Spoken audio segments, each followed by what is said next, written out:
Nandito ako ngayon sa tapat ng Save More kay Kabebang Restaurant. Bumili tayo ng isang buong lechon. At ang dahilan kaya bumili ako ng lechon, tapusin nyo ang video na to. Shout out! Papunta na tayo sa isang tao na dahilan kung bakit bumili tayo ng isang buong lechon. Nandito na ako. Kung naalala niyo dun sa dati nating video, nagkasakit yung papa ko. Ngayon, hindi pa talaga siya 100% recovery kasi nandito pa siya sa bahay. Patuloy pa siyang umiinom ng mga gamot. Every time kasi na magpe-crave siya, sabi ng mga kapatid ko, nabibili agad ng mga kapatid ko, kailangan bilhin agad. Kahapon, nag-crave siya ng lechon. Ngayon, bumili ko ng isang buong lechon, hindi para sa akin, para sa kanya. Kahit pa paano, maging masaya naman yung tatay natin. Food trip na talaga na. Gusto mo ng lechon, di ba? Oo. Doon mo na ilagay. Saan? Oo, kanisa. Tumayo ka na dyan, tari ka, kakain na tayo. Tari ka na, mukbangin mo na yan. Wow. Ang mabubuhat yan. Tari ka na, labas ka na. Minsan-minsan, pagbigyan natin sila kasi sila yung dahilan kung bakit nandito tayo sa mundo. Ito na lang kuha lang kami ng daon ng saging para hindi na aksayan sa plato. Okay na yan. Dahil nakakuha namin, let's go! It's time to eating time! Kasama ang mga special na tao sa buhay ko.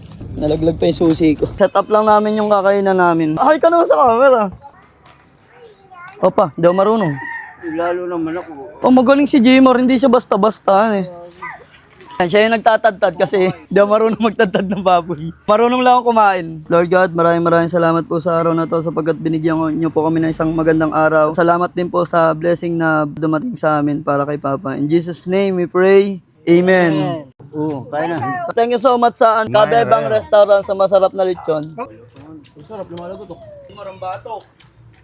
Baka kumalas. Himar, okay ka lang ba?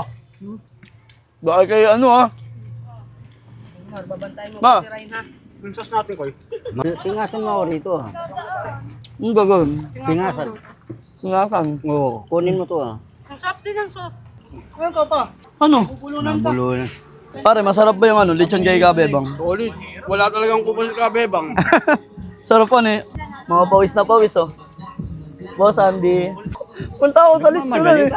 At sa puntong to, habang kasabay kong kumain ng papa ko ay napakasaya ko dahil meron akong isang ama na sobrang kontento at masaya sa kung anong meron ako. Di ko man mabigay lahat ng gusto niya, ay lagi siya naasuporta sa mga pangarap ko. Kaya isa ang tatay ko sa mga inspirasyon ko. Kaya ikaw bilang isang anak, ay mahalin mo ang mga magulang mo. Dahil ang unang susi sa pag-abot ng tagumpay ay ang pagmamahal sa iyong magulang. Pa-comment naman sa comment section kung hanggang saan umabot ang video na to. Maraming salamat sa mga nanood, yun lang.